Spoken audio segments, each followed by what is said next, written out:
want to introduce you to Sylvia Rivera, a trans woman and activist born in New York City to Venezuelan and Puerto Rican immigrant parents. Rivera's story is one that goes beyond just LGBTQ+ rights. It's about how we can bridge gaps between Christianity and marginalized communities, including the LGBTQ+ community. Her life and activism push us to reflect on what it really means to live out Christ's teachings. If we're called to love our neighbors, what does that love look like when our neighbors don't fit into the boxes we expect?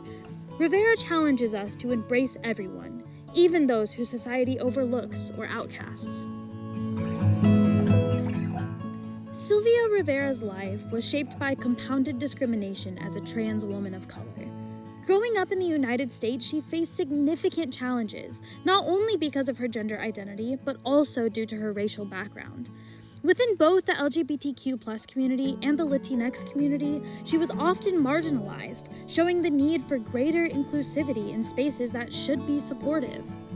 Rivera's activism was deeply rooted in her personal struggles, driving her commitment to fight for the rights of those who were often left voiceless.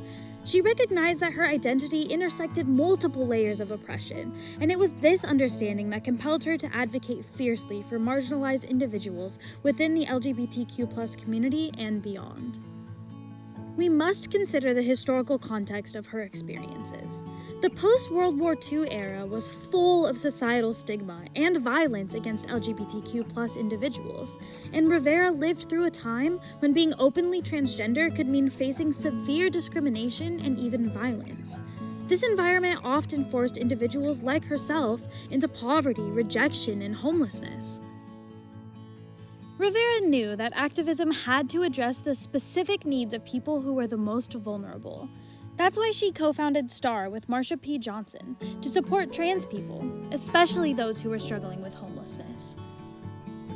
Her participation in the Stonewall riots was another defining moment.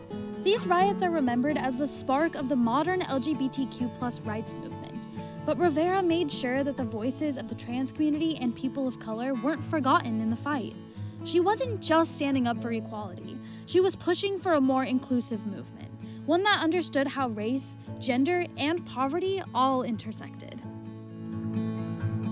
For me, one of the most powerful aspects of Sylvia Rivera's life is how it aligns with Christian values. Values that call us to serve the marginalized and love the outcast.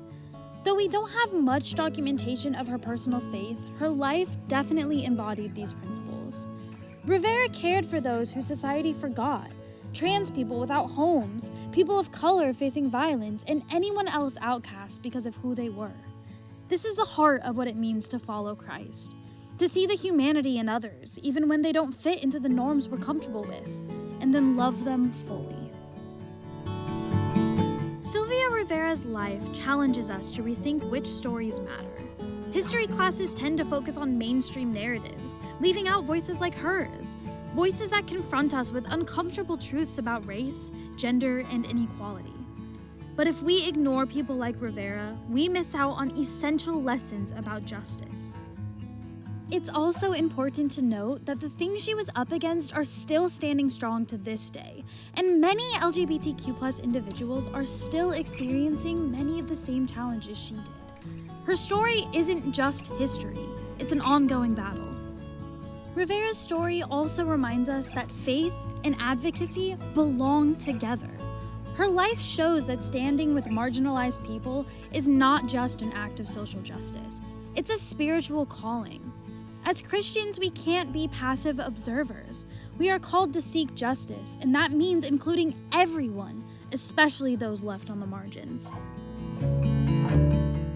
To wrap up, I believe Sylvia Rivera's life gives us an opportunity to engage with complex figures who challenge the way we think about history, faith, and justice.